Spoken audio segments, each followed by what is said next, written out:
अजीज साथी और दोस्तों, थोड़े सामने मैं एक छोटा जिहा तजर्बा करन लगा। ये दो खाली गिलास, इन्हां दो खाली गिलासां दे विच मैं बिल्कुल साफ पानी पाना।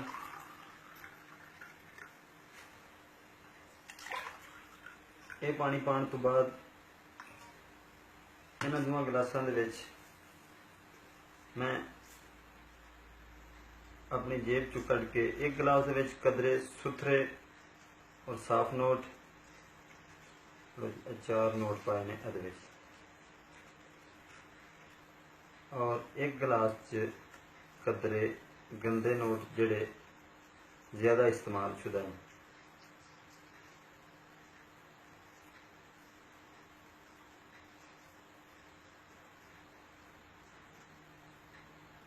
ये नोट थोड़ी देर डिप रखने ने, जिन्नी चिर डिप रहन दे उन्नी देर तुहानूं मैं समझाने की खातर एक नज़म सुनाना।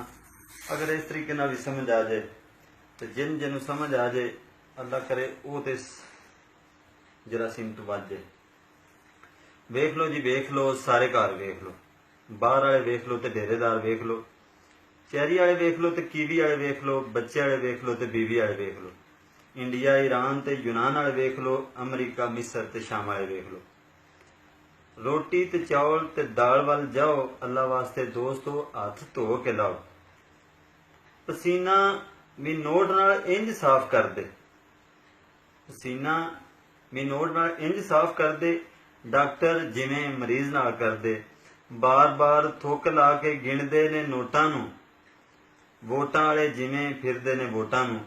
माड़े भी वेख लो ते फिट्टे भी वेख लो, गैर काश्तकार नाले काश्तकार वेख लो, साबण वाले सरफ वाले डाकदार वेख लो, हर पासे जरासीम सारा माल वेख लो।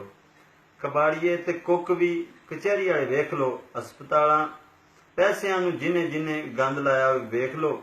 पैसिਆਂ ਨੂੰ जद भी तुसां हथ लाना, मच्छी या बाकरा हथ धो के खाना। लो जी नोटां ਨੂੰ मैं धो के जरासीम ला रहा, पुराणिਆਂ तू फेर के ते कोरे मैं बना रहा। सब वास्ते मेरी ये दुआ वे, तुहानूं कुछ होवे ना, निक्का निक्का बाल बच्चा कदी रोवे ना।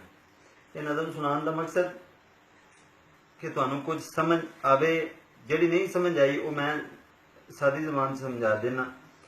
तुसीं छोटे छोटे बच्चों नूं पैसे देंदे हो, वो पैसे जेब च पा लेंदे ने, वो पैसे मूँह च पा लेंदे ने, वो पैसे मूँह च पा के वो भी हथ नाल अपनी नोजी ते लांदे ने, नोजी साफ करदे ने। उन्हां पैसिਆਂ ने वो दुकान ते लै जांदे ने। वो ही दुकानदार चाहे वो कसाई की शक्ल च होवे ते कसाई उसे हथ नाल गोश्त साफ करदा है, वो फिर डॉक्टर कोल जांदे ने पैसे दोबारा।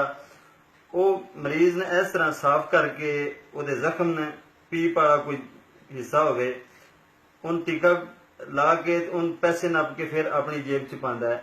वो भी करियाने कोल जांदे ने, वही पैसे फिर मछली मंडी ते भी जांदे ने, वही पैसे किसी गोबर वाले कोल भी जांदे ने, वही पैसे फिर मुर्गी फार्म वाले कोल भी जांदे ने। इन्ने कि जरासीम लग चुके होंदे ने। आखिर ते आके जिस वेले किसी मेरे जे बंदे कोल आउंदे ना पैसे, वो फिर बड़ा खुश होके गिणदा है। बड़ा सवाब दा काम है ये। लो जी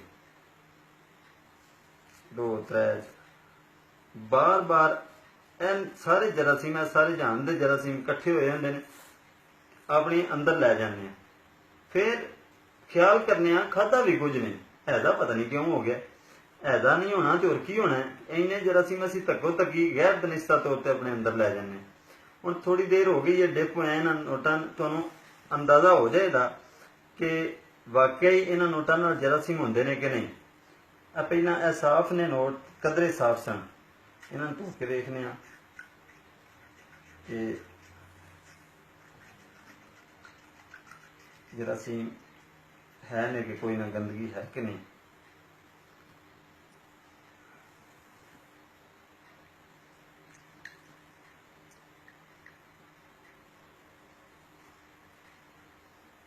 ये निरा ये नहीं, तुसी आप भी अपने चंद इस्तेमाल शुदा जिहड़े थोड़े जे पुराने नोट ने, गंदे नोट ने, उन्होंने डिप करके देखो, रखो तो उन्होंने धोवो तो यह याल होवेगा। जिहड़ा वेखो ना हुण कदरे सुथरे सन, वेखो कदरे सुथरे जिहड़े नोट सन उन्हां नाल पानी साफ रहा, यह हुण जरासीम दे नाल भरिआ, कदी भी पीता नहीं जा सकता। अगर ये पानी नहीं पीता जा सकता तो इन्हां नोटां नाल हथ ला के तुसीं खाना किस तरह खा सकते हो। इन्हां नूं बड़े ਤੁਸੀਂ ਫਿਰ ਬਾਰ-ਬਾਰ ਥੁੱਕ ਲਾ ਕੇ ਹਰ ਬੰਦਾ ਹੀ ਇਸ ਰੂਟੀਨ 'ਚ ਕਿਸ ਤਰ੍ਹਾਂ ਗਿਣਦਾ ਹੈ। ਤੁਸੀਂ ਆਪਣਿਆਂ ਤੇ ਆਪਣੇ ਬੱਚਿਆਂ ਦਾ ਖਿਆਲ ਰੱਖਦੇ ਹੋਇਆ ਇਹਤਿਆਤ ਕਰੋ।